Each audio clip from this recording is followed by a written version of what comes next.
कहेंगे मेरठ को रावण की ससुराल कहा जाता है क्योंकि यहाँ की रहने वाली मंदोदरी रावण की पत्नी थीं और मंदोदरी मेरठ के प्राचीन मंदिर श्री बालेश्वर नाथ मंदिर में पूजा करती थीं। लेकिन यह प्राचीन मंदिर आज गुमनाम सा हो गया है क्योंकि यहाँ हजारों साल पुराने निर्माण को दुरुस्त नहीं किया गया है। हमारे संवाददाता बालेश्वर नाथ मंदिर पहुंचे हैं और उन्होंने पुजारी से इस बारे में खास बातचीत की है। इस दौरान पुजारी ने क्या कुछ कहा है, आइए हम आपको सुनवाते हैं।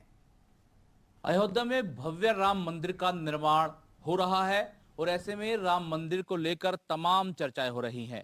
लेकिन आज हम राम मंदिर से जोड़ते हुए पहुंचे हुए हैं मेरठ में और यहां दिखाएंगे एक ऐसे मंदिर को जिसका सीधा संबंध रावण से या उसके ससुराल से कह सकते हैं।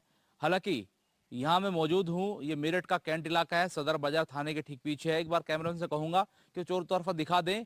हजारों साल पुराना ये मंदिर है और इसकी मान्यताएं हैं। यहाँ रावण की जो पत्नी हुआ करती थी वो पूजा के लिए आती थी। हालांकि क्या इतिहास है, उस पूरे इतिहास पर यहाँ प्रकाश डालने के लिए मेरे साथ यहाँ मौजूद है, यहाँ के पुजारी हैं हरिश्चंद्र जोशी जी।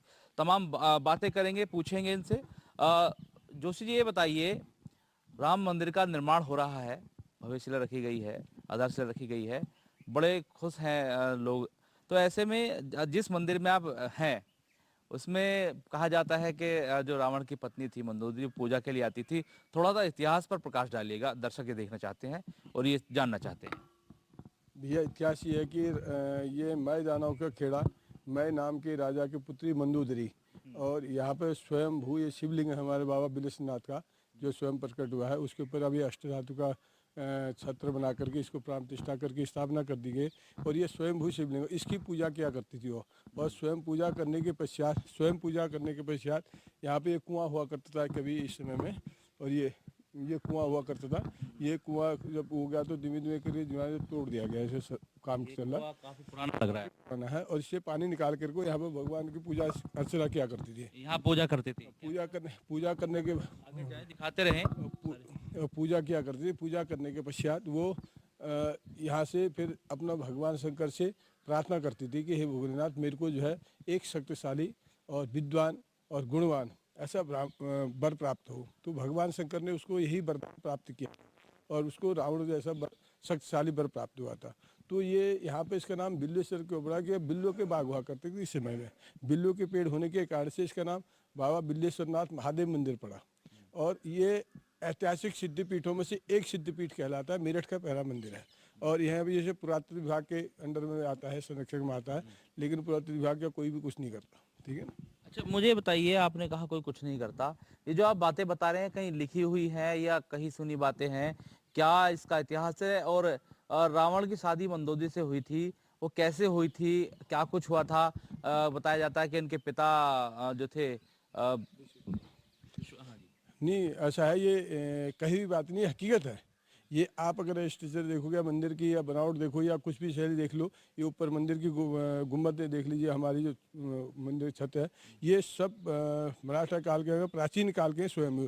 आप इस गेट से अंदाजा लगा सकते हैं कि ये प्राचीन मंदिर है या नहीं है करके। और ये प्राचीन मंदिर इसलिए क्योंकि जब किसी समय में पहले कहा करते थे भगवान के दर पर जाना तो सर झुका करके जाना है, तो ये इसलिए दरबार बना कर जो भी व्यक्ति चाहे कितना ही बड़ा शक्तिशाली हो, कितना ही बड़ा धनवान क्यों ना हो, वो मेरे दर पर आके सर झुका करके आएगा। तो इसलिए गेट हुआ कर, दरवाजे हुआ करते। आज भी अंदर जाके देखोगे तो आप सब छोटी छोटी दीवार हैं और छोटे छोटे रास्ते अंदर।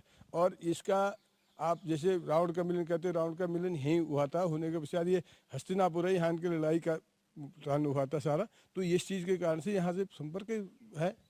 अच्छा, रावण की जो शादी हुई और यहीं की वो थी और उनके पिता का भी इतिहास है, और जो कोतवाली है वहाँ क्या क्या हुआ करता था उनके पिता का? और बताया जाता है जो भैसाली बस अड्डा जहाँ पर मौजूद है, उसका भैसाली अड्डा नहीं, ऐसा है कि ये कोतवाली जो है, कोतवाली उस पर हवेली, उसका महल हुआ करता था मंदोदरी का।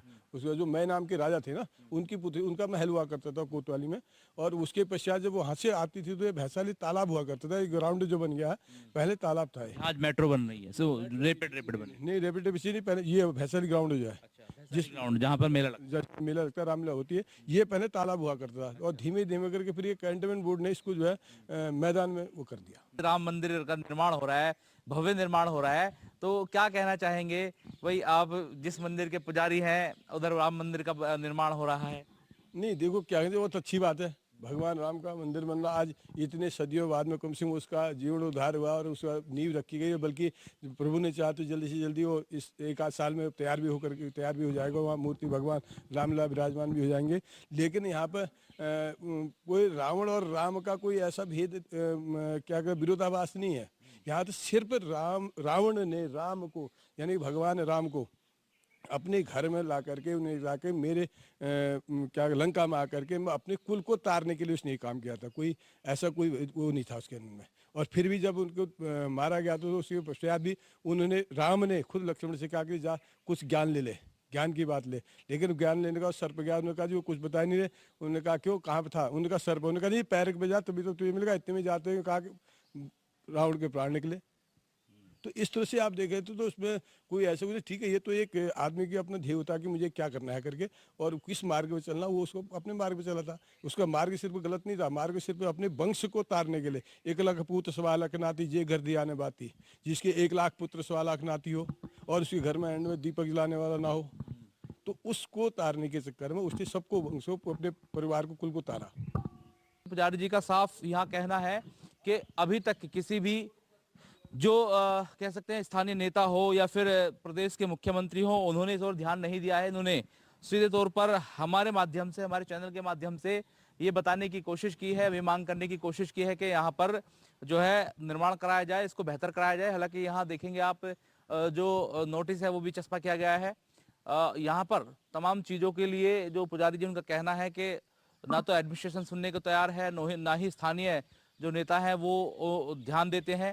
ऐसे में इन्होंने साफ साफ प्रदेश के मुख्यमंत्री योगी आदित्यनाथ से ये अपील की है कि इस ओर ध्यान दें और जो प्राचीन चीजें हैं जो नष्ट हो रही हैं उनको बेहतर बनाएं, संवारें, सजाएं, जिससे कि आने वाली पीढ़ियां, नस्लें इस बारे में याद रखें। अपने सहयोगी अनमोल गर्ग के साथ मैं Manohar Chauhan, news watch India, Meerut.